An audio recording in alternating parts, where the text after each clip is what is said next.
আসসালামু আলাইকুম। আপনাদের সবাইকে আমাদের জাতীয় নাগরিক পার্টি এনসিপির পক্ষ থেকে শুভেচ্ছা। আমরা আমাদের উত্তরাঞ্চলের সাংগঠনিক সফরের অংশ হিসেবে আজকে ময়মনসিংহ বিভাগের শেরপুর জেলায় এসেছি। সকালে আমরা জামালপুর জেলায় আমাদের সমন্বয় সভা করেছি। এখন পর্যন্ত বাংলাদেশের প্রায় 55টি জেলা এবং প্রায় 350 উপজেলাতে আমাদের সমন্বয় কমিটি আছে, কিন্তু আমরা আগামী 15 অক্টোবরের মধ্য দিয়ে 15 অক্টোবর থেকে আমরা জেলা আহ্বায়ক কমিটির দিকে যাচ্ছি।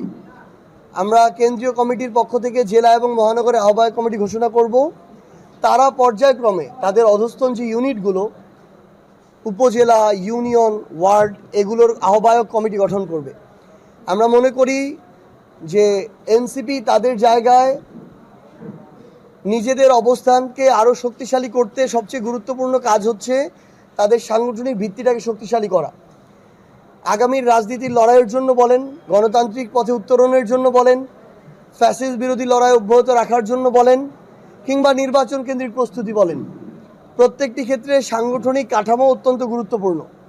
সেই জায়গায় আগামী নভেম্বর মাসের 30 তারিখের মধ্যে এনসিপি বাংলাদেশের প্রত্যেকটি ওয়ার্ডে তাদের আহ্বায়ক কমিটি করার লক্ষ্যে প্রত্যেকটি জেলার সাংগঠনিক সমন্বয় সভা করছে।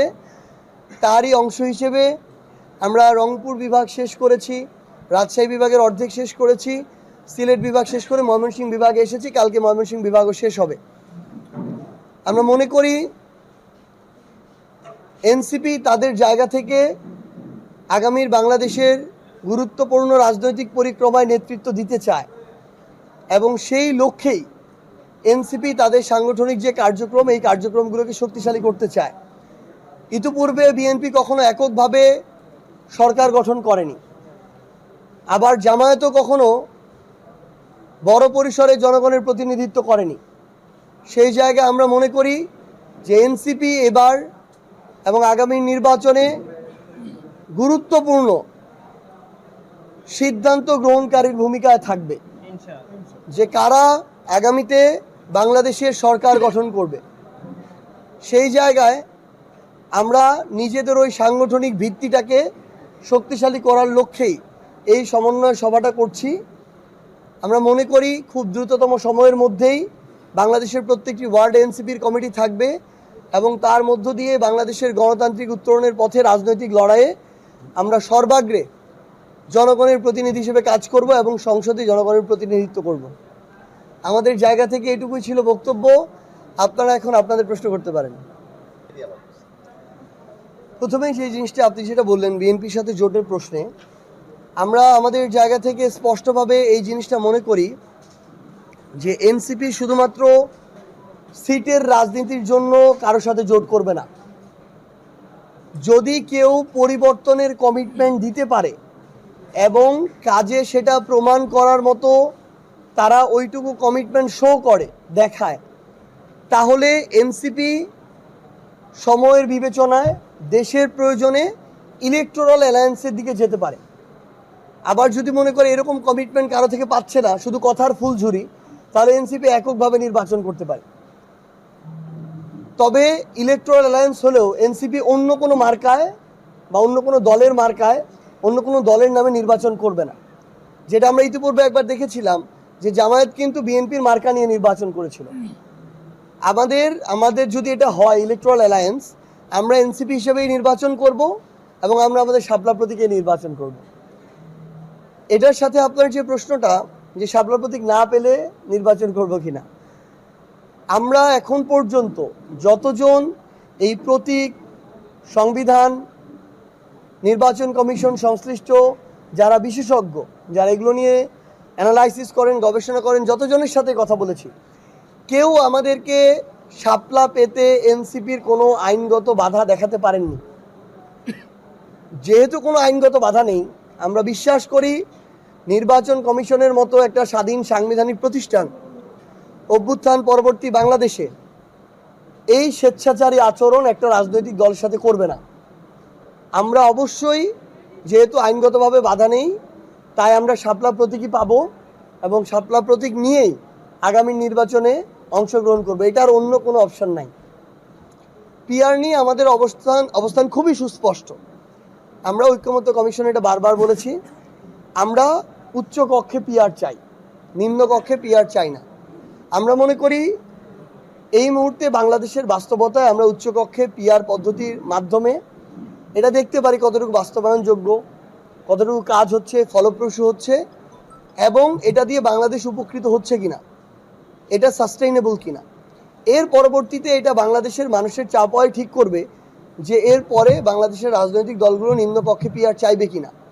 যদি উচ্চকক্ষে সফল না হয়, এমন হতে পারে জনগণের থেকে ডিমান্ড আসছে ওই কক্ষেও পিআর বাদ দিয়ে দেন। সো এই জন্য আমাদের অবস্থান খুবই স্পষ্ট, আমরা উচ্চকক্ষে পিআর চাই, নিম্নকক্ষে আমরা পিআর চাই না, যেটা এখন পর্যন্ত ঐক্যমত্য কমিশনের সিদ্ধান্ত।